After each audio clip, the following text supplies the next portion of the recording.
এই 17 বছর নির্যাতন জুলুম অত্যাচার, শুধু তাই না আব্বাজান, নিরীহ মানুষকে ধরে আয়না ঘরের ভিতরে যুগের পরে যুগ যেই মানুষকে तमाम পৃথিবীর অর্ধ দেশে অর্ধ শত দেশে বন্ধুরা আমার 40 থেকে 50 বছর কোরআনের দাওয়াত দিল, ওই ব্যক্তিকে মিথ্যা মামলা দিয়া বছরের পর বছর যুগের উপরে জেলখানায় রেখে মিথ্যা নাটক সাজিয়ে বন্ধুরা আমার হাসপাতালে বেডে ইঞ্জেকশন দিয়ে হত্যা করেছে। আমরা বলি বঙ্গবন্ধুর বিচার 40-50 বছর পর্যন্ত হতে পারে, আল্লামার হত্যার বিচার অর্থাৎ এই জমিনের মাটিতে আমরা এই সরকারের কাছে দাবি করব, অবশ্যই যেন আল্লামা সাইদির বিচারে এই জমিন দেখে কবরে যাইতে পারি। কারা কারা আমার সাথে একমত হাত তুলে লেগে দেখায় দাও।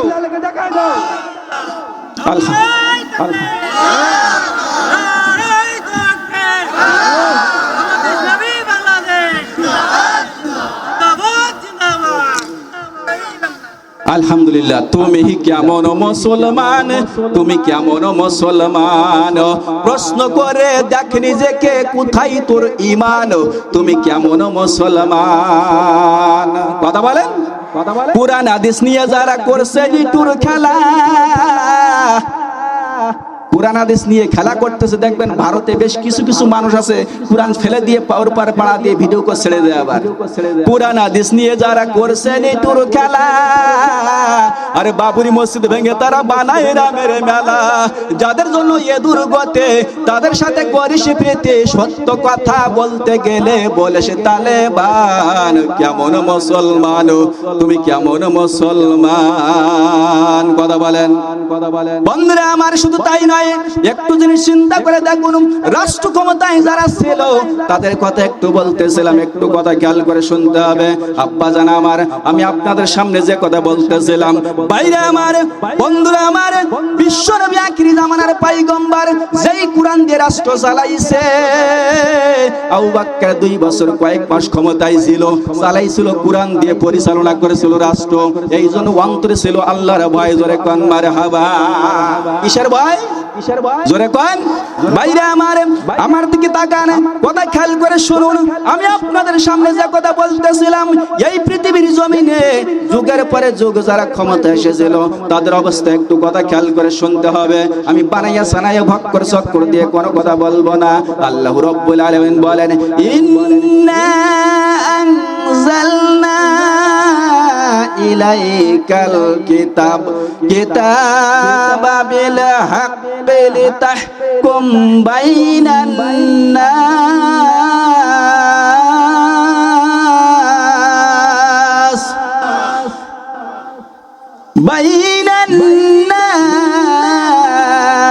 বিমা আরাকাল্লাহু ওয়া লা তাকুল্লিন খাইবিন। বন্ধুরা আমার, আল্লাহ বলে, নিশ্চয় তোমরা দুনিয়ায় যে কোনো সমস্যায় পড়বে, একমাত্র সমাধান করতে হবে কোরআন দিয়ে। জোরে কোন, কি দিয়া? জোরে কোন, আর জোরে। বন্ধুরা আমার, আমি আপনাদের সঙ্গে যে কথা বলতেছিলাম আমার দিকে খেয়াল করে শোনো। বাইরে আমার, আবু বকর রাদিয়াল্লাহু তাআলা সাথে সাথে যখন এই কথা বলে গেলেন, জনগণ যদি সমর্থন দিয়ে ওমর তোমার ক্ষমতায় বসায়, মনে রাখতে হবে অবশ্যই অবশ্যই তুমি কিন্তু অর্থাৎ ওই ঘরের খোঁজ খবর নেওয়ার পরে তারপরে কিন্তু অর্থাৎ সিংহাসনে বসবে। আব্বাজান কথা খেয়াল করে শুনতে হবে। ওমর রাদিয়াল্লাহু তাআলা সর্বপ্রথম যেদিন ক্ষমতায় বসবে, এই দিন অবশ্যই বাড়ির থেকে রওনা হয়ে গেছে। রওনা হয়ে যাওয়ার পরে ওমর রাদিয়াল্লাহু তাআলা আব্দুল্লাহর মার কাছ থেকে বলে কয়ে সুন্দর করে বুঝাইছে, স্ত্রীর সাথে পরামর্শ করিয়া উনি 1 পা 2 পা করে হাঁটতে হাঁটতে চলে যাইতে আছে একটা ঘোড়া নিয়ে। ঘোড়ার পিঠে উঠে আস্তে করে রওনা হয়ে গেছে, কারণ আবু বকরের কথা মনে পড়ে গেছে। আমরা আবু বকর বলেছিল ওই ঘরের খোঁজ খবর নিতে। বন্ধুরা আমার, উনি যাইতে যাইতে ওই ঘরের নিকটবর্তী যখন হইল রে, ওই ঘরের মধ্যে ঘোড়াটা এক জায়গায় বেঁধে রেখে ওই ঘরের নিকটবর্তী গেছে। যাওয়ার পরে ওই ঘরের ভিতরে চৌকাঠ ধরে ঘরের ভিতরে তাকায় দেখতেছে। তাকায় দেখেন সুন্দর করে একটা বুড়িমা বসে আছে। ওই বুড়িমার জবান থেকে আবু বকর, ও আবু বকর, ওরে আবু বকর, তুমি কোথায়, তুমি কোথায়? আজ 3 দিন পর্যন্ত অনাহারে আবু বকর রে গো ওরে আবু বকর কিছুই বুঝতে পারলাম না, আবু বকর তুমি কোথায় গেলা? এই কথা বারবার জবান দিয়ে উচ্চারণ করতেছে। এমন সময় বাইরে আমার ওমর রাদিয়াল্লাহু তাআলা দৃশ্যটা দেখতেছে, কোনো কথা বলতেছে না। বুড়ির সমস্ত শরীর পুষে গেছে, দুর্গন্ধ ছুটতেছে। বাইরে আমার বন্ধুরা আমার আবু বকর রাদিয়াল্লাহু তাআলা অর্থাৎ মারা গেছে, এখন তো আর জীবিত নাই। আবু বকর নাম ওমর মনে মনে চিন্তা করতেছে, প্রভু গো আবু বকর নাম বারবার কেন বলে, আমি দেখবো ব্যাপারটা কি। কিন্তু উনি জবান দিয়ে শুধুমাত্র ওই কথা বলতেছে, আল্লাহ আমার আবু বকর কেন 3 দিন আসে না? আমি ক্ষুধার যন্ত্রণায় মারা যাই, আমি তো ক্ষুধার যন্ত্রণা মারা যাই। ওমর বলেন আমি তাকায়া দেখি রে, ওই বুড়ির সমস্ত শরীর পুষা গেছে, অর্থাৎ দুর্গন্ধ ছুটতেছে। সুন্দর শুধু তাই নয়, ওই বুড়ির চক্ষু অন্ধ, চোখে দেখতে পায় না। আব্বাজান কথা ভালো করে খেয়াল করে। এমন সময় হঠাৎ করে বুড়ির জবান থেকে অটোমেটিক বের হয়ে গেছে, মাওলা গো ওরে মাওলা ক্ষুধার যন্ত্রণার কত সহ্য করব। আবু বকর প্রত্যেকদিন 3 বার করে খাবার নিয়ে আসতো, জোরে কর মারহাবা। কয়বার? জোরে কর। রাষ্ট্রপ্রধান কারে কয়? চালাই তো কি দিয়া? কোরআন দিয়া রাষ্ট্র চালাই তো কি দিয়া? জোরে কর আর জোরে। আব্বাজান কোরআনের আইন অনুযায়ী রাষ্ট্র যদি পরিচালনা করা হয়, মনে রাখতে হবে খবরদার বাইরে আমার দুনিয়ার জমিনে কোনো তাকাব্বারি, বাহাদুরি, হিংসা, গৌরব, অহংকার থাকবে না। আজকে তাকায় দেখেন, গত বছর ডক্টর ইউনূস যখন ক্ষমতায় ছিল, আমেনা নামের একটা বাচ্চা অর্থাৎ শিশুকে ধর্ষণ করা হয়েছিল। ইউনূস বলেছিল অল্প দিনের ভিতরে বাংলার জমিনে অবশ্যই আমরা বিচার করব, কেউ কিন্তু রুখতে পারবে না। এই রমজান মাসে আমরা তাকায় দেখলাম, এই রমজান মাসে আমেনা নামের একটা মেয়ে ধর্ষণ হয়েছে, ভাইরাল হলো। বন্ধ দুঃখের বিষয় হলো এই কোরআন দিয়ে রাষ্ট্র পরিচালনা হয় না। তার মানে হলো এই কোরআন দিয়ে যদি ধর্ষকের বিচার করা হয়, তোরে জিন্দেগিতে একটা যদি ধর্ষকের মিডিয়া খবর দিয়ে আব্বারে ওই মিডিয়ার সামনে ফেলাইয়া যে কোনো কায়দায় কোরআনের আইন অনুযায়ী যদি বিচার করা হইতো, জিন্দেগিতে ধর্ষণ তো দূরের কথা, আমাদের যুবকদের কিন্তু স্বপ্নদোষ পর্যন্ত বন্ধ হয়ে যাইত। কথা বলেন ঠিক কিনা? বন্ধুরা আমার শুধু তাই নয়, এই জন্য কোরআনের আইন কারা কারা চান হাত তুলে দেখান। নারায়ে তাকবীর, নারায়ে তাকবীর। আল কোরআনের আলো, নারায়ে তাকবীর। ভাইরা আমার, আমি আপনাদের সঙ্গে বলতেছিলাম, যারাই বর্তমান ক্ষমতা আছে আমাদের কোনো অসুবিধা নাই বন্ধুরে। বিরোধী দল আর বর্তমান যে দল ক্ষমতায়, এই 2 দল মিলে যদি সুন্দরভাবে রাষ্ট্র চালায় রে, মিলেমিশে চালায়, দুঃখের বিষয় হলো এই দেখবেন বাংলাদেশ অত্যন্ত সুন্দর রহমত নাজিল হবে, অর্থাৎ সুন্দর ফার্স্ট ক্লাস ভাবে। হিংসা, তাকাব্বারি, বাহাদুরি, গৌরব কিছুই থাকবে না। জোরে কোন কথা বলেন ঠিক কিনা? বন্ধুরা আমার সামনে বসে আছেন আওয়ামী লীগ আছে, বিএনপি আছে, জাতীয় পার্টি, জাসদ, কমিউনিস্ট, চরমোনা, আটচষি, দেওয়ানবাগ, রাজারবাগ, সুরেশ্বর, চন্দ্রকাড়ি, গওডিঙ্গা, সরসিনা, তালগাছি, পটিয়া, নলতা, গুনারগাড়ি, খানপুর, হামিদপুর, মাঝভান্ডারি, বিভিন্ন কায়দার লোক আছে। বর্তমান সমাজ আমরা তাকায় দেখি, চরমোনা জামাত চোখে দেখতে পায় না, জামাত আবার বিএনপি চোখে দেখতে পায় না, বিএনপি আবার জামাত চোখে দেখতে পায় না। বন্ধুরে রাসূল বলেন ইয়াকুমুল হাসাদা ফা ইন্নাল হাসাদা ইয়াকুলুল হাসানাতি কামা তাকুলুন নারুল হাতাব। রাসূল বলেন নামাজ পড়ো, রোজা রাখো, হজ করো, যাকাত দাও, যাই করো না কেন বন্ধু, যদি অন্তরে হিংসা থাকে অবশ্যই কাঠের ভিতরে আগুন ঢুকায় দিলে কাঠ যেমন জ্বলে পড়ে সারকার হয়, তোমার ভিতরে যদি হিংসা থাকে। বাড়ির পাশে একজন সুন্দর করে আব্বাজান সুন্দর করে একটা বিল্ডিং দিয়েছে, ব্যবসা বাণিজ্য ভালো, জমি জমা নাই, এরপর ইনকামটা ভালো আছে, আমার চোখে সহ্য হয় না। আমি শুধু মনে মনে চিন্তা করি, আল্লাহ পুরো রোগ দেয় না কেন, ক্যান্সার হয় না কেন, হার্ট অ্যাটাক করে না কেন, ডায়াবেটিস হয় না কেন, মামলা চলে না কেন? কথা কয় না, আছে না নাই? জোরে কোন ভাইরা আমার, হাদিস শরীফ খুলে দেখুন, বিশ্বনবী বলেন আবু বকর রাদিয়াল্লাহু তাআলা বসে আছে, আবু বকর রাদিয়াল্লাহু তাআলা বসে আছে, রাসূল সাল্লাল্লাহু আলাইহি ওয়াসাল্লাম হেঁটে আসতেছে। আবু বকর ডাক দিয়ে বলে, আবু বকর রে, তোমার মন খারাপ কেন? কিছুই বুঝলাম না। আবু বকর ডাক দিয়ে বলে, হুজুর, গত রাত্রে অত্যন্ত সুন্দর একটা জায়গায় সাক্ষাৎ হলো আলীর সঙ্গে আমার সাথে। দুঃখের বিষয় হলো এই, আলীকে সালাম দেওয়ার, অর্থাৎ ওইখানে উচিত ছিল আলীকে সালাম দেওয়ার। দুঃখের বিষয় আলীর সালাম দেওয়ার পালা ছিল, কিন্তু মনে কি হিংসা কি আমার পরে রাগ, কিছুই বুঝলাম না। আমার সালাম দিল না, আমি কিছুই বুঝতে পারলাম না। কারণটা কি আপনার জামার কাছে আপনি একটু জিজ্ঞাসা করেন। হযরত আলীকে ডাকা হলো, ডাক দিয়ে বলে, আলী রে, সত্য করে বলো, আমার আবু বকরকে গত রাতে তুমি কেন সালাম দিলে না? ভাইরা আমার, এই কথা বলার পরে হযরত আলী রাদিয়াল্লাহু তাআলা বিশ্বনবীর সামনে দাঁড়াইয়া ডাক দিয়ে বলেন, ইয়া রাসূলুল্লাহ, ইয়া হাবিবুল্লাহ, দুঃখের বিষয় কি কথাটা আপনি শুনবেন? বলে, অবশ্যই শুনবো। কেন আমার আবু বকরকে সালাম দিলেন? আবু বকর রে, ওরে আবু বকর, এখন আলী বলবে এই জায়গায় কেন সালাম দিলে না। ভাইরা আমার, কথা ভালো করে খেয়াল করে শুনতে হবে। এমন সময় আলী ডাক দিয়ে বলে, ইয়া রাসূলুল্লাহ, ইয়া হাবিবুল্লাহ, আমি গত রাত্রে স্বপ্নে দেখেছি জান্নাত। জোরে কোন মারহাবা। কি স্বপ্নে দেখেছে? কি স্বপ্নে দেখেছে? ভাই আপনি আমি এখানে যারা আছি স্টেজ সহ, আমরা কি জান্নাত স্বপ্ন দেখছি? এ পর্যন্ত ভাই একজন রাত্রে বেলা স্বপ্নে দেখতেছে যে আমি শ্বশুর বাড়ির সামনে দিয়ে হেলিকপ্টার চালিয়ে যাচ্ছি, আমার শালি রোজিনা ডাক দিতেছে, ও তোলা ভাই, সঙ্গে সঙ্গে ওই যে হেলিকপ্টারের ডান সাইড যেরকম মাইক করো, প্রাইভেট কারের বাম সাইড দিয়ে বা ডান সাইড দিয়ে গ্লাস থাকে, মুখ বের করে দেয়, ওই রকম আমি মুখ বের করে দিয়েছি। আমার শালি ডাক দিয়েছে, যেই মুখ বের করে দিয়েছি সেই সজাগ হয়ে দেখি সেরা খাতার মধ্যে মুখ বের করে দিয়েছে। এরকম হয় না? কি কথা বলে, স্বপ্নে হয় না? স্বপ্ন কোনদিন বাস্তব হয়? কথা বলেন বন্ধুরা আমার। আলী রাদিয়াল্লাহু তাআলা স্বপ্নে দেখে ডাক দিয়ে বলতে, ইয়া রাসূলুল্লাহ, আপনি প্রশ্ন করেছেন আমার আবু বকরকে কেন সালাম দিলে না। এই কথার জবাব দিতে যে আমি বলতেছি, গত রাত্রে স্বপ্নে দেখছি জান্নাত, ওই জান্নাতের ভিতর সুন্দর সুন্দর, আমি সুন্দর সুন্দর চেয়ার দেখেছি, অর্থাৎ কেদারা সিংহাসন, ওই সিংহাসনের উপরে লেখা দেখেছি, সর্বপ্রথম যারা সালাম দিবে দুনিয়ায় হিংসা বিদ্বেষ অহংকার গ্রেপ্তার হৃদয় থেকে ছুড়ে ফেলে একমাত্র আল্লাহর দিকে তাকাইয়া প্রথম যারা সালাম দিবে অবশ্যই ওই চেয়ারের মধ্যে তারা বসতে পারবে। জোরে কোন মারহাবা।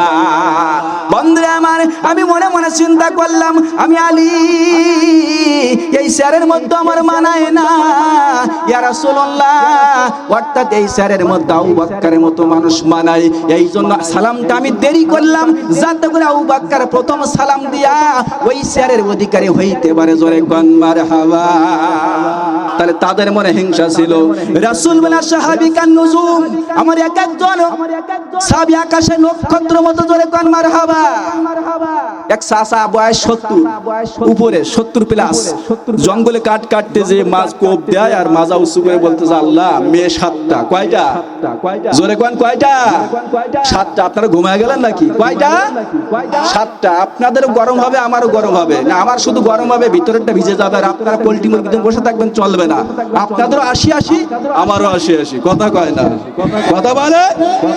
চাচা মাজায়, অর্থাৎ কোপ দিয়ে, গাছের মাজায় কোপ দিয়ে মাজা উঁচু করে বলতে, আল্লাহ যেই 20-25 হাজার টাকা দেরি হয়, মেয়ে একটা সেনা হয়। তো জীবনে অবনতি চাও, উন্নতি তো হলো না, কি করবো? গভীর জঙ্গল ভিতরে আওয়াজ আসতে, চাচা কি চাও? অর্থাৎ একটা গাইবি আওয়াজ, বলতে আমি একটু জীবনের উন্নতি চাই। বলে, ধরো একখান পাথর দিলাম, নিয়ে যাও, এই পাথর কানা বালিশের নিচে রাখবে, খবরদার কাউকে বলবা না। রাত্রে নিয়াত করে যা সবা সকালবেলা তাই পেয়ে যাইবা। বলে, তাই নাকি? বলে, হ্যাঁ। পাথরখানে নিয়ে আসতেছে, এসে কিছু দূর এসে বলতে, যখন চলে আসছে পিছন দেখতে আবার একটা আওয়াজ, চাচা এটা তো উপকার হবে, প্লাস পয়েন্ট, কিন্তু যেই ওষুধই যত উপকার পার্শ্ব প্রতিক্রিয়া আছে না নাই? কথা কয়নি? অ্যান্টিবায়োটিক খাইলে উপকার হয়, ক্ষত সারে তাড়াতাড়ি, রোগ সারে, কিন্তু ক্ষতি আছে না নাই? কথা কয় না? পার্শ্ব প্রতিক্রিয়া কি বাবা? বলতে এই যে অর্থাৎ পাথর বালিশের তলে দিয়ে ঘুমাইবা, 20 টাকা নিয়াত করলেই সকালে বেলা 20 টাকা পেয়ে যাইবা। দুঃখের বিষয় হলো, তোমার যদি 20 টাকা হয়, পাশের বাড়ি আলে কিন্তু 40 টাকা। কয় টাকা? জোরে কোন? বললে কি ধরে তোমার পাথর? এটার নাম কি? কথা কয় না। এটার নাম কি? হিংসা। পাথর দিয়ে বাড়ি এসে বুড়ির সাথে রাত্রে গল্প করতেছে, কাজ একটা হইলো, জিনিস একখান পাইলাম, জীবনে আর কষ্ট করে লাগতো না। কি সমস্ত কাহিনী বললেন। বলার পরে বুড়ি বলতে, তুই মুর্শিদ জাত, তুমি কি মুর্শিদ জাত? তুই মানুষ, তুমি লোকের 10 তলা বিল্ডিং হোক, তো আমার কি যা আসে, আমার সংসার চললে হলো। কথা কয় না। কথা বলেন।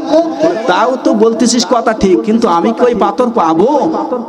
দ্বিতীয় দিন ওই গাছের গোড়ায় কোপ দিয়ে আবার উঠে দাঁড়াইছে, কাজ হয় না। আবার কোপ দিয়ে উঠে দাঁড়াইছে, কাজ হয় না। 3 বার কোপ দিয়ে লাস্টের বার আবার ওই পাথর কানা দিতেছে। লোকটা বলে, ধরো, খবরদার, সাবধান। পাথর নিয়ে বাড়ি এসে প্রথম টেস্ট বালিশের নিচে রাখছে। সকালবেলা দেখে 20 টাকা নিয়াত করে 20 টাকায় পেয়ে গেছে। 20 টাকা নিয়ে, অনেক আগের কথা, 20 টাকার দাম ছিল, 6 টাকা ধানের মন যখন ছিল। ওই 20 টাকা নিয়ে আস্তে করে ব্যাগটা নিয়ে এরপরে বাইরে বের হয়েছে। বের হয়ে দেখে ওনার পার্শ্ববর্তী বাড়িওয়ালা সামনে চলে গেছে। সামনে ব্যাগ নিয়ে হাঁটতেছে। কি ব্যাপার, কি দাও? বলে, আমাকে সলিমুদ্দিন। বলে, হ্যাঁ, ওই যে পাথরওয়ালা যা বলিল তাই। আমার যদি 20 হয়, ওনার কত? কথা কয় না। 40। এভাবে চলতে ইনাদের কত? ইনাদের 5 তলা বিল্ডিং, এই যে বেটা পাথর পাইছে, আর ওই পার্শ্ববর্তী এলাকার 10 তলা বিল্ডিং। সহ্য হয় না। রাত্রে স্ত্রীর সাথে পরামর্শ করে বলতেছে, আল্লাহ, রাত্রের জন্য আমাদের এই স্বামী স্ত্রী দুইজনে 100 কানা হয়ে যায়। দুইজনের পাইছো? জোরে কোন পাইছো? বলে 100 জন কানা হয়ে যায়। ঠিক আছে, ওই 100 কানার কথা শুনে, অর্থাৎ বলে কয়ে রাত্রে ঘুমাইছে। ঘুমানোর পরে সকালবেলা উঠি দেখে এদের তো 100 কানা, 10 তলার কয়শো কানা হবে? কথা কয় না। কথা কয় না। 200। তাহলে এটার নাম কি? কথা কয় না। হিংসা। এই জন্য অন্তরে হিংসা করা যাবে? জোরে কোন যাবে? আব্বাজান, কথা ভালো করে বুঝতে হবে, কথা খেয়াল করে শুনতে হবে। বন্ধুরা আমার, বাইরে আমার, একটু কথা খেয়াল করে শুনি। আমি আপনাদের সঙ্গে যে কথা বলতেছিলাম, বন্ধুরে, এই পৃথিবীতে কিন্তু তা চিরদিন থাকার জায়গা না। আইসো খালি যাইবা কালি, সঙ্গে কেউ যাবে না। এ যে নাই তোর আসল বাড়ি, কবর আসল ঠিকানা। বাইরে আমার, বন্ধুরা আমার, আমি যে কথা বলতেছিলাম, এই পৃথিবীর জমিনে এই কোরআন প্রচার করতেছে। এই কোরআনের জন্য একজন মহিলা ছিলেন, নাম তার খাদিজা। এই খাদিজা বিশ্ব নবীর সাথে বিবাহ হওয়ার পর একটু জিকির করি, লা ইলাহা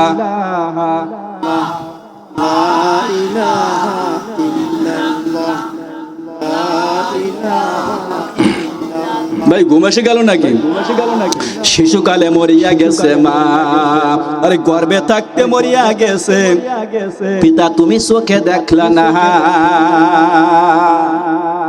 গর্ভে থাকতে মরিয়া গেছে পিতা, তুমি চোখে দেখলা না। তোমায় কে করিল লালন পালন, কে দিল সান্ত্বনা। এই দুনিয়ায় বড় ইয়াতিম নবী তুমি একজনা। লা ইলাহা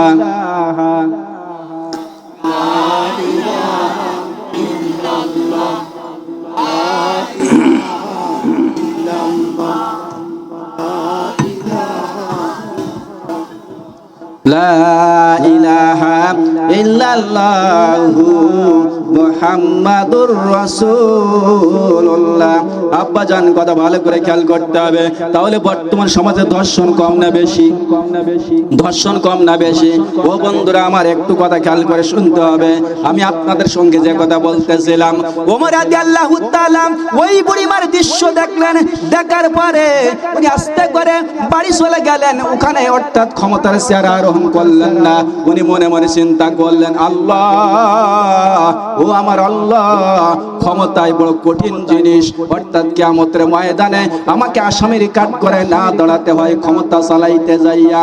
আবু বকর 2 বছর কয়েক মাস ক্ষমতায় ছিল। ওমর রাদিয়াল্লাহু তাআলা বাড়ি চলে গেলেন। বাড়ি যাওয়ার পরে সঙ্গে সঙ্গে ডাক দিলেন আব্দুল্লাহর মা। বলে, কি হয়েছে? বলে, জলদি করে এদিকে আসো, ঘরে কোনো খাবারের ব্যবস্থা আছে কিনা। এ আব্বাজান, যারা মিম্বারিতে দাঁড়াইতে চাও, চেয়ারম্যানিতে দাঁড়াইতে চাও, বন্ধুরে, একটু কথাগুলো খেয়াল করে শোনো রে। এই পৃথিবীর জমিনে একটা গ্রামে যদি একটা কুকুর পর্যন্ত না খেয়ে মারা যায়, ওই জবাব কিন্তু কাল কিয়ামতের ময়দানে তোমাকে দিতে হবে। ও ভাই, একটু অন্তরে একমাত্র ভয় রাখতে হবে কার? জোরে কোন কার? ভাইরা আমার কথা খেয়াল করে শুনতে হবে।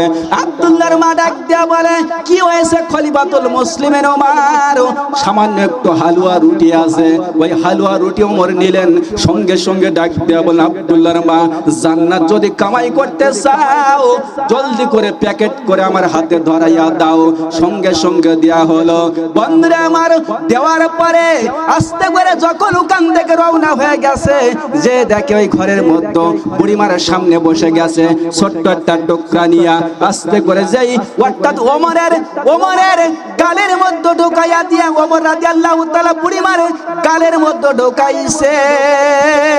সাথে সাথে বুড়িমা অর্থাৎ চিৎকার দিয়ে সঙ্গে সঙ্গে বন্ধ বুড়ি ওমরের হাত কানে ধরে ফেলেছে। জোরে কোন মারহাবা। বাইরে আমার, বন্ধুরা আমার, সঙ্গে সঙ্গে যখন হাত কানে ধরে ফেলেছে, ডাক দিয়ে বলে, বাবা সত্য করে বলো, আমি জানতে চাই। কি জানতে চাও তুমি? সত্য করে বলো কি হয়েছে? বলে, আমার আবু বকর তুমি না, আমি তো চোখে দেখি না, এরপরও আমি বুঝতে পেরেছি আমার আবু বকর তুমি না। কোথায় আমার আবু বকর? আমি জানতে চাই, সত্য করে বলো। ওমরের চোখ থেকে টপ টপ করে জমিনের মধ্যে পানি পড়ে, আর ডাক দেয়া বলে, মাবুদ গো,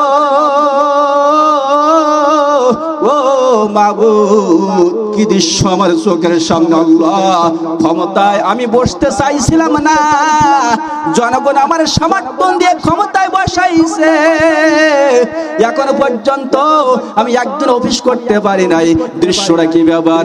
আল্লাহ। সঙ্গে সঙ্গে বুড়িমা কাঁদতে কাঁদতে বলতেছে, বাবা সত্য করে বলো, আমার মন বলতেছে তুমি আবু বকর না, তুমি হইলা বর্তমানে খলিফাতুল মুসলিমিন ওমর। ভাইরা আমার, বন্ধুরা আমার, বুড়িমার সাথে সাথে ডাক দেয়া বলে, মাগো।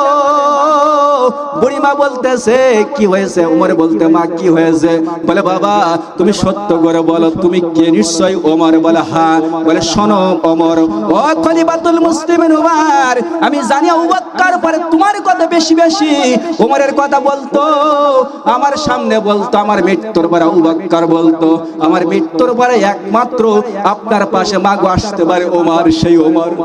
ওরে মাগো, তারপরে আবু বকর কি বলেছে? সঙ্গে সঙ্গে বুড়িমা ডাক দিয়ে বলে, শোনো ওমর, আমি অন্ধ মানুষ, চোখে দেখতে পাই না, প্রত্যেকদিন সকাল থেকে সন্ধ্যা পর্যন্ত তিনবার করে আমার ঘরে আসতো এবং খাবার পৌঁছাই দিত। ওরে মাগো, টেনশন করো না, চিন্তা করো না বাবা গো, আমি তোমার জন্য দোয়া করে গেলাম। তবে একটা কথা শুনে রাখো, তুমি যে কায়দায় আমারে ওটার খাবারগুলো গালের মধ্যে ঢোকাইছো, এই কায়দা আমার আবু বকর খাওয়াইতো না। কেমন করে খাওয়াইতো? বলে, ওমর শুনে রাখো, শুনে রাখো, প্রত্যেকদিন আসি আগে আমার উঁচু করে নতুন একটা বিছানার পরে বসাইতো, তারপরে কি করতো ভাইরা আমার, তারপরে আমার পায়খানা প্রস্রাবগুলো সুন্দর করে পরিষ্কার করিয়া নতুন বিছানায় বসাইয়া নিজের গালের মধ্যে চিবাইয়া চিবাইয়া চিবাইয়া নরম করে নিজের জিহ্বা দিয়ে আমার এই দুর্গন্ধ গালের মধ্যে প্রত্যেকদিন তিনবার করে খাওয়াইতো। বন্ধুরা আমার, কেমন নেতা? নেতা কারে কয়? আর বর্তমান সমাজে একবার নেতা যদি হয় 5 বছর পর ওর খুঁজে পাওয়া যায়, কথা কয় না? সাহাবেকে নেতারা পালিয়ে বেড়াচ্ছো কাহা?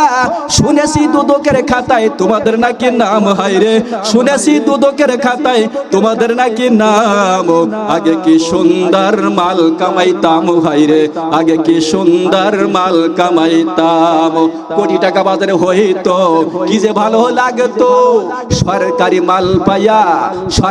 মাল পাইয়া আরামে কাটাইতাম।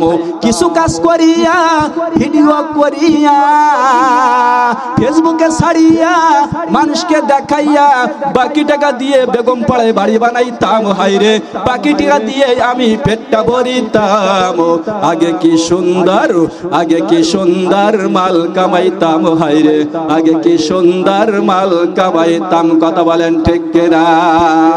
ভাইরা আমার, শুধু তাই নয়, দরের বাবা সালমান এফ রহমান 36,000 কোটি টাকা, 32,000 কোটি টাকা পদ্মা সেতু বানাইতে লেগেছে, আর একা পেটে পড়েছে 36,000 কোটি টাকা। শুধু তাই নয়, শেখ রেহানা, টিউলিপ, শেখ রেহানার মেয়ে টিউলিপ, জয় আর শেখ রেহানা তিনজনে মিলে পারমাণবিক বিদ্যুৎ কেন্দ্র থেকে 58,000 কোটি টাকা মারি।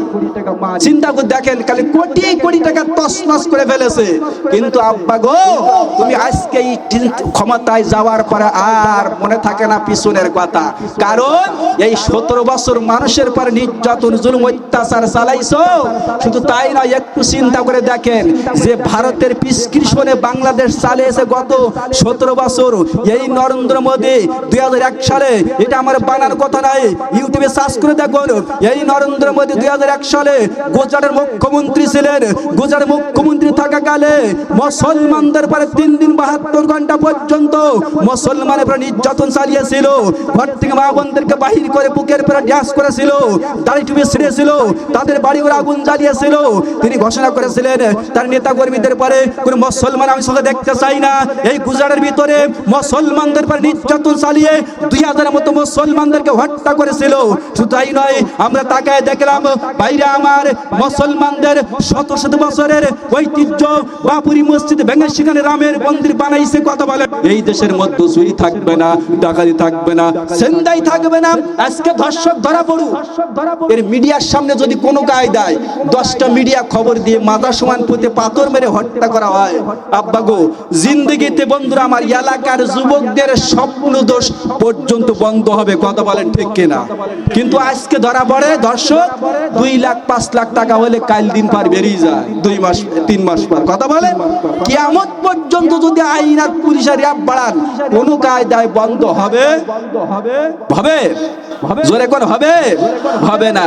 যদি বলেন হুজুর এই আইন কোন দেশে আছে, দেখেন ধর্ষণের শাস্তি চীনে, চীন অর্থাৎ যে রাষ্ট্রটা, চীন রাষ্ট্র যৌন অঙ্গ কেটে মৃত্যুদণ্ড দেয়। ইরান চাবুক মেরে হত্যা করে, গ্রিস আগুন দিয়ে পুড়িয়ে ফেলে, মিশর ফাঁসিতে ঝোলায়, পাকিস্তান 10 থেকে 25 বছরের কারাদণ্ড, আফগানিস্তানে মাথায় গুলি করে হত্যা করা হয়, সৌদি আরবকে সৌদির পাথর মেরে হত্যা করা হয়, রাশিয়ায় 30 বছরের জেল দেওয়া হয়, আর বাংলাদেশ আর ভারত সৈন্য কথা কয় না, জেল ঠিকই হয়, 5 বছর 10 বছর জেল হইলে 5 মাস 10 মাস পর বের হয়ে যায়। কথা কয় না? কথা বলেন। দাউদ আলাইহিস সালামের আমলে ছোট্ট একটা কথা বলে শেষ করব। দাউদ আলাইহিস সালামের আমলে দাউদ আলাইহিস সালাম বসে আছে, রাষ্ট্র চালাইতো জবর কিতাব দিয়ে। কোন কিতাব? কোন কিতাব? জোরে কোন, আরো জোরে, জবর কিতাব দিয়ে রাষ্ট্র চালাইতো। উনি একদিন বসে আছে, 4 জন যুবক তরতাজা সুন্দর পাঁচক্লাম সুটামদের অধিকারী, যে বলতেছে হুজুর আপনি নাকি আল্লাহর কিতাব দিয়ে রাষ্ট্র চালান? বলে হ্যাঁ। বলে আল্লাহর কিতাব দিয়ে কি জিনার বিচার কি করতে পারবেন আপনি? বলে অবশ্যই। বলেন কি? আমি তো রাষ্ট্র চালাই আল্লাহর কিতাব দিয়ে, আমি একজন নবী। প্লাস বাচ্চা জোরে কোন সুবহানাল্লাহ, আরো জোরে কোন সুবহানাল্লাহ। আপনার সুবহানাল্লাহর আওয়াজ যতদূর পর্যন্ত যাবে ততদূর পর্যন্ত শয়তান থাকতে পারবে? জোরে কোন পারবে? উকিদুল হাসানান তুরিদ শয়তান, শয়তান আপনার সুবহানাল্লাহ আল্লাহু আকবার আসসারের আওয়াজ, লা ইলাহা ইল্লাল্লাহ আওয়াজ যতদূর পর্যন্ত যাবে ততদূর পর্যন্ত অর্থাৎ শয়তান আপনাকে ডিস্টার্ব করতে পারবে? ভালো করে বোঝেন। দাউদ আলাইহিস সালাম বসে আছে, এমন সময় হঠাৎ করে 4 জন যুবক যে বলতেছে, ওই যে গ্রামের সকিনা নামের একটা মেয়ে আছে, দেখতে ভালো, বডি ভালো, হাড়ি ভালো, শিক্ষিত, অত্যন্ত সুন্দর শিক্ষিতা। দুঃখের বিষয় হলো এই, সে এমন একটা এলাকার প্রত্যেকটা যুবকের সঙ্গে জিনায় লিপ্ত। জোরে কোন, কি বলতে হবে এখানে? কি বলতে হবে এখানে? জোরে কোন, নাউজুবিল্লাহ। তাহলে তো ইমানদার আপনারা ওয়াজ তো সব মুখস্থ, ওয়াজ তো সবই জানেন, তা ওয়াজ করব কি? নাউজুবিল্লাহ। এলাকার সমস্ত মানুষের সাথে জিনায় লিপ্ত যুবকদের সাথে শেষ পর্যন্ত এত নষ্ট হয়ে গেছে মেয়েটা, ওই মেয়েটা কোন পুরুষ মানুষ তার পাশে যায় না। লাস্টে যৌন উত্তেজনার অর্থাৎ অতিরিক্ত বেড়ে যাওয়ার কারণে নিয়ন্ত্রণ করতে না পেরে অর্থাৎ তার নিজস্ব একটা পালিত কুত্তা আছে বড় সড়ো, ওই কুকুরের সঙ্গে জিনা করে। জোরে কোন নাউজুবিল্লাহ। কত ভালো করে খেয়াল করেন, তাই নাকি? বলে হ্যাঁ ঠিক আছে, বেশ ভালো কথা। কি করতে হবে? বলে জবর কিতাব দিয়ে বিচার করতে হবে। বলে তাই না? ঠিক আছে। সঙ্গে সঙ্গে 4 জন যুবক বলে চলে গেলেন। চলে যাওয়ার পরে দেখেন আল্লাহর কিতাব দিয়ে কেমন বিচার করে, ভালো করে খেয়াল করেন। এমন সময় হঠাৎ করে ওই যুবক চারজন চলে গেছে, অর্থাৎ NSI, SBI, DGFI, intelligence, CID, এরকম বিভিন্ন কায়দার গোয়েন্দা বাহিনী বর্তমান সরকারে আছে না নাই? কথা বলেন, আছে না নাই? আমি ছোট্ট এই 2-1 মিনিটে শেষ করব, কথা খেয়াল করে শুনি, সংকেত এসে গেছে। ওই দাউদ আলাইহিস সালাম বসে আছে, ওই ধরে নিয়ে আসলেন মেয়েটাকে, ধরে এনে সামনে হাজির করলেন। ডাক দিয়ে বলেন, মাগো তুমি দেখতেছো অত্যন্ত সুন্দরী একজন, অর্থাৎ সুন্দর ফার্স্ট ক্লাস ভদ্রলোকের বউ হওয়া উচিত ছিল, তোমার এখন বিয়ে হয়নি মা? বলে না, আমার কেউ নাই, আমার কোনো গার্জিয়ান নাই। বলে এই তো, এই জন্য তো তুমি জিনায় লিপ্ত। ধরে কন 2 টাকার সময় জমিন মানুষকে গ্রাস করতে চায়, মনে রাখবেন 2 টাকা। 1 নম্বর, যখন মানুষ বিনা অপরাধে মানুষকে খুন করে, গুলি করে, অর্থাৎ শ্বাসরোধ করে, হত্যা করে, যে কোনো কায়দায় হত্যা করার সাথে সাথে, ভালো করে বোঝেন, শেষ নিঃশ্বাস ত্যাগ করার সাথে সাথে ওই লোকটা অর্থাৎ জমিন আল্লাহর কাছে দরখাস্ত করে, আল্লাহ মিথ্যা মামলা হোক আর যে কোনো কায়দায় অন্যায়ভাবে হত্যা করেছে, ওর শাস্তি আমি বুঝাই দেই, আল্লাহ সুযোগ দাও। আল্লাহ বলে কুদরতি কণ্ঠ দিয়ে ডাক দেয়, বলে জমিন ধৈর্য ধর। আর একটা হলো জিনা, মনে রাখতে হবে। দাউদ আলাইহিস সালাম সাথে সাথে কি করলেন, মেয়েটাকে ধরে বিচার শেষ, কি সংক্ষেপে বলি, মাদা সমান পুঁতে পাথর মারতে হবে 80টা, মতান্তরে 120টা পাথর রেডি হয়ে গেল। জাল্লাত রেডি, পাথরের ব্যাগ নিয়ে রেডি, শক্তি, সমস্ত শক্তি প্রয়োগ করে 1 পেশে দূর থেকে পাথর মারতে হবে, রেডি। ওই জায়গা যখন রেডি হয়ে গেছে, এমন সময় হঠাৎ করে 7 বছর 8 বছর বয়স সুলাইমান আলাইহিস সালাম পাশ দিয়ে খেলা করতে করতে 2-3টি বালক একসঙ্গে হেঁটে যাইতেছে। যাইতে যাইতে হঠাৎ করে বলতেছে, এই আমার আব্বার দরবারে কি হচ্ছে? বলতেছে, তোমার আব্বার দরবারে একজন জিনা করে শাস্তি হচ্ছে। বলে তাই নাকি? মেয়েটি উচ্চ স্বরে কাঁদতেছে। এমন সময় সুলাইমান আলাইহিস সালাম হাতের খেলাধুলার অর্থাৎ ছোট ছোট মাটির পাত্রগুলো ফেলাই দিয়ে দৌড়ে গেছে, যে বলতে, আব্বা, বাদশা দাউদ কি হয়েছে? বলে জিনার শাস্তি। বলে আব্বা গো, একটু দয়া করে যদি আমাকে একটু অনুমতি দেন, আমি বিচারটা একটু ভালো করে করতে চাই, একটু শুনতে চাই। সাক্ষী কই এই বিচার? এই মেয়ে যে জিনা করেছে তার সাক্ষী কই? ভাইরা আমার, বন্ধুরা আমার, সাক্ষীতে হাজির করা হলো 4 জন সাক্ষী, জ্বলন্ত সাক্ষী, সামনে সামনে আব্বা জান সাক্ষ্য দিয়ে দিলেন, আমরা সচক্ষে দেখেছি। 4 জন দেখেছে একসঙ্গে? বলে হ্যাঁ। বলে তাই নাকি? বলে ঠিক আছে, কোনো সমস্যা নাই। বন্ধুরা আমার, ও জনগণ, তোমরা কি খুশি যদি বিচারটা আমি পুনরায় সারি করি, অর্থাৎ দ্বিতীয়বার আমি একটু করি আব্বা জান অনুমতি নিয়া? তাহলে কি তোমরা একটু খুশি? জনগণ সকলে সমর্থন দিয়ে বলে হ্যাঁ আমরা খুশি। বন্ধুরা আমার, সঙ্গে সঙ্গে আব্বা জান অর্থাৎ দাউদ আলাইহিস সালাম মাঝে মাঝে ছেলের সিংহাসনে বসাইতেন। এমন সময় সুলাইমান আলাইহিস সালামকে ওই সিংহাসনে বসাই দিয়া দাউদ আলাইহিস সালাম ওখান থেকে চলে যাইতে আছে। বন্ধুরা আমার, চলে যখন গেলেন, সুলাইমান আলাইহিস সালাম বাহিনীদেরকে ডাক দিয়া বললেন, বাহিনীরা রে, এই 4 জন সাক্ষী ওই জায়গায় ওই রুমের মধ্যে রাখো, রাখার পরে একজন করে আমার সামনে নিয়ে আসো। 1 নম্বর সাক্ষী হাজির হয়ে গেল। এ বাবা যুবক, সত্য করে বলো রে, এই মেয়েটিকে চেনো? বলে অবশ্যই চিনি, আমার পাশে বাড়ি। বলে ঠিক আছে, কোনো সমস্যা নাই, তবে একটা কথা, এই মেয়েটি যে কুকুরের সঙ্গে জিনা করেছিল, এই কুকুরের রংটা ছিল কি? বলতে পারবে? বলে হ্যাঁ অবশ্যই। কি? বলে সাদা। কি রং ছিল? কথা কয় না। বন্ধুরা আমার, বাহিনীদেরকে ডাক দিয়ে বলে নিয়ে যাও। কোথায়? বলে এই রুমের মধ্যে রাখো। আরেকজন 2য় নাম্বার সাক্ষী নিয়ে আসো। বন্ধুরা আমার, সঙ্গে সঙ্গে 2য় নাম্বার সাক্ষী সামনে হাজির হয়ে গেল। হাজির হয়ে যাওয়ার সাথে সাথে ডাক দিয়ে হলো, বাবা এই মেয়েটা কি তুমি কি চেনো? বলে অবশ্যই চিনি। বলেন কি আমি চিনবো না? আমার বাড়ির পাশে এলাকার সমস্ত যুবকদের করে টাকার বিনিময়ে জিনা করে। দুঃখের বিষয় হলো এই লাস্টে কুকুরের সঙ্গে জিনায় লিপ্ত। বলে তাই নাকি? বলে হ্যাঁ, বেশ ভালো কথা, সুন্দর কথা। এমন সময় হঠাৎ করে এই দাউদ আলাইহিস সালামের ছেলে সুলাইমান ডাক দেয়, চাই যে তুমি তো দেখেছো এই কুকুরের সঙ্গে জিনা করেছে, কুকুরের রংটা ছিল কি আমি জানতে চাই। নারায়ে তাকবীর। প্রধান বক্তার আগমন, প্রধান বক্তার আগমন। মাহফিলের পক্ষ থেকে নারায়ে তাকবীর। ভাইরা আমার, আমি যে কথা বলতেছিলাম, বন্ধুরা আমার দিকে তাকান। সঙ্গে সঙ্গে ডাক দিয়ে বলতেছে দাউদ আলাইহিস সালাম, সাথে সাথে সুলাইমান আমার দিকে তাকান। সুলাইমান আলাইহিস সালামের সামনে চলে আসলেন, এসে ডাক দিয়ে বলে, বাবা গো, কিছুক্ষণ আগে জিবরাইল এসেছিল। এই জিবরাইল আমাকে বলে গেল, ছোট্ট একটা আয়াত, জবর কিতাবের আয়াত, ইয়া দাউদ ইন্না জাআলনাকা খলিফাতান ফিল আরদ ফাহকুম বাইনান নাস।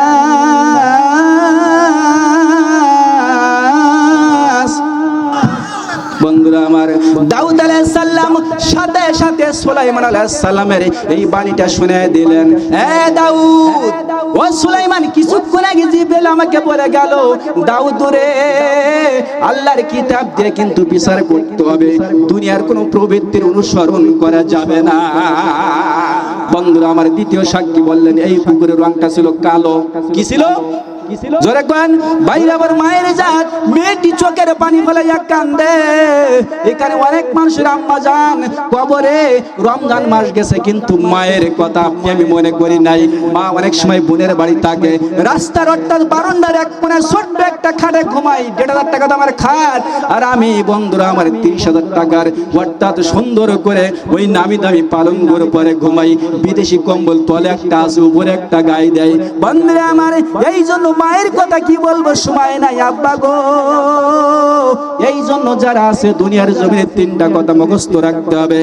1 নাম্বার মনে রাখতে হবে, 1 নাম্বার দুনিয়ায় জীবনে আমার জীবদ্দশায় আমার দ্বারাই যেন কোনো মানুষ কষ্ট না পায়, কোনো মানুষের পরে জুলুম করবো না, অত্যাচার করবো না। হাতের দ্বারাই হোক, ক্ষমতার দ্বারাই হোক, আর শক্তির দ্বারাই হোক, টাকার দ্বারাই হোক, বুদ্ধির দ্বারাই হোক, বন্ধুরে, আমার দ্বারাই যেন কোনো মানুষ কষ্ট না পায়। 2 নাম্বার মনে রাখতে হবে, যেই খাদ্যটা খাবো ওই খাদ্যটা হালাল খাদ্য খাইতে হবে। আল্লাহ রাব্বুল আলামিন কোরআনে বলেন, ইন্নামাস সাবিলু আলাল্লাযিনা ইয়াযলিমুনান নাস। আল্লাহ বলে, বান্দারে, খবরদার কোনো মানুষের উপরে জুলুম করবে না। যদি জুলুম করিস, কিয়ামতের ময়দানে আমি নিজে মামলা দায়ের করব। বাইরে আমার 2 নাম্বার, লা ইয়াদখুলুল জান্নাতা, কখনো যাবি না। হারাম জীবিকার দ্বারা যদি রক্ত মাংস দেহের মধ্যে ঢোকাস, জিন্দেগিতে জান্নাতে যাইতে পারবে না। আর 3 নাম্বার কথা হলো, পিতা মাতা যাদের বেঁচে আছে, ওই পিতা মাতার মনে কষ্ট দিও না। ওই পিতা মাতা সবথেকে বেশি কষ্ট করেছে তোমার জন্য বিনা স্বার্থে। কথা বলেন, কথা বলেন। আব্বার কথা বললে, মায়ের কথা বললে অনেকের মন খারাপ হয়ে যায়। এ আব্বা, তুমি সাকা দেখো রে, তোমার অবস্থা তুমি একটু চিন্তা করো। তুমি এক সময় কেউ কেউ করে কাঁদতো, তোমার আব্বা বিনা স্বার্থে মাথার গাম পাই ফেলাই তোমাকে মানুষের মতো মানুষ করেছে।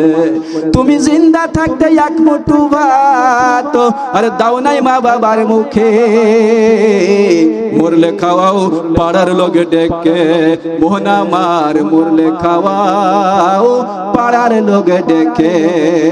মাসে মাসে ইনকাম করে রাখছো ব্যাংকে জমা, আরে বাড়ি বাড়ি সে বেড়ায় তোমার বাবা মা। হাইরে তোমার মা বাবা, তোমার বইয়ের হাতে সোনার বালা, দিন যায় তার কত সুখে।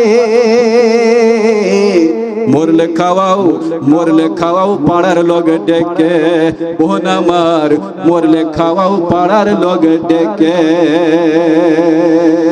আব্বাজান, আমার সময় শেষ। বন্ধুরা আমার একটা কথা বলে, 3 নাম্বার সাক্ষী যখন চলে আসলেন, ডাকতে বলে, বাবাজি, বলে কথা তাই না দাউদ ওয়া সুলাইমান ইলমা। আল্লাহ বলেন, বান্দা, এই যে আমার বান্দা দাউদ এবং সুলাইমানকে ইলম দান করেছিলাম, এই জন্য ইলম অনুযায়ী বিচার করেছে, অর্থাৎ আল্লাহর কিতাব দিয়া। বাইরে আমার 3 নাম্বার সাক্ষীকে জিজ্ঞাসা করলেন, কুকুরের রং কি? উনি বললেন, কুকুরের রং হলো অর্থাৎ লাল। তাহলে 3 জন সাক্ষী 3 রকম বলে ফেলেছে।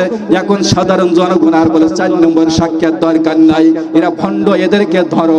আল্লামা সাঈদীর বিরুদ্ধে 41 জন সাক্ষী ছিল। কয়জন? জোরে কোন কয়জন? আর জোরে বলেন কয়জন? কিন্তু কে দেলোয়ার হোসেন সাঈদী কি অপরাধী ছিল? জোরে কোন কথা বলেন ছিল? ভাইরা আমার, সঙ্গে সঙ্গে ওই আল্লাহ আল্লাহর কিতাব দিয়ে বিচার করার কারণে অর্থাৎ বাদশা সুলাইমান, নবী সুলাইমান সঙ্গে সঙ্গে ডাক দিয়ে বললেন, মিথ্যা সাক্ষ্য যারা দিয়েছে, যারা মানুষের বাড়ি মিথ্যা মামলা দেয়, হামলা করে, বাড়ি ছাড়া করে, খোদার কসম করে বলে, আইজক কায়দক আপনি তাকায় দেখেন হাজ্জাজ বিন ইউসুফ এই কোরআনের উপরে নোক্তা লাগিয়েছিল। শুধু তাই নয় বন্ধুরা আমার, এই কোরআন নোক্তা লাগিয়েছিল, কোরআনের হাফেজ ছিল, 5 ওয়াক্ত নামাজ পড়তেন, মসজিদ ইমামতি করতেন। আব্বাজান শুধু তাই নয়, তার জেলখানার ভিতরে অসংখ্য নারী ছিল। শুধু তাই নয় আব্বাজান, এই হাজ্জাজ বিন ইউসুফ ক্ষমতায় ছিল, ক্ষমতায় টিকে থাকার জন্য নিরীহ মানুষের উপর হামলা করে, মামলা করে, এমনকি 1,20,000 মানুষকে হত্যা করেছিল, জেলখানায় বন্দী করে, জেলখানা বাইরে কত মানুষকে হত্যা করেছিল বন্ধুরা আমার, তার কোনো হিসাব ছিল না। কিন্তু এত গুণের অধিকারী, জীবনে মদ পান করে নাই, কোরআনে নুক্তা লাগাইছিলেন, কোরআন হাফেজ ছিলেন, মসজিদ ইমাম ছিলেন, কোন নারীদেরকে খারাপ নজরে তাকায় নাই। এত গুণের অধিকারী থাকার পরেও তার মৃত্যু হয়েছে লাঞ্ছিত, বঞ্চিত, অর্থাৎ পাগলে পরিণত হয়ে মৃত্যু হয়েছে। যেমন নবাব সিরাজউদ্দৌলাকে হত্যা করেছিল 1757 সালে আব্বাজান, তার নিজস্ব লোক নবাব মীর কাসেম, বাবাইরা আমার, মির্জাফর, জগৎ শেঠ, স্বরূপ চাঁদ, নন্দন কুমার রায়, লর্ড ক্লাইভ, নবাব মীর কাসেম, এদের কারো রাস্তায় মৃত্যু হয়েছে। ভিক্ষা করে করে বিনা মেঘে ঠাড়া পড়ে মরেছে। মির্জাফর আব্বাজান কুষ্ঠ রোগে মরেছে। এই জন্য মনে রাখতে হবে, তারপরে জুলুম করবো না, অন্যায় অত্যাচার করবো না, নির্যাতন করবো না। আল্লাহ রাব্বুল আলামিন আপনাকে আমাকে অর্থাৎ জুলুম করবো না, হারাম খাবো না, পিতা মাতার মনে কষ্ট দেব না। এই 3টা কথা আপনাকে আমাকে মাথায় রাখতে হবে, কারণ এইখানে অনেক বক্তা হাজার হাজার কথা বলবে, জিন্দেগিতে এত কথা মনে রাখা সম্ভব হবে? কথা বলেন হবে? 3টা কথা শুধুমাত্র কে, 1 নাম্বার কারো উপরে জুলুম করব না, 2 নাম্বার হারাম খাবো না, যেটা খাবো হিসাব করে খাবো, হালাল অথবা হারাম। 3 নাম্বার মনে রাখতে হবে, পিতা মাতাল জান্নাতু তাহতা আকদামিল উম্মাহাত, ওই মায়ের পায়ের তলেই কিন্তু তোর জান্নাত। আল্লাহ কবুল করুক, সকলে বলে আমিন।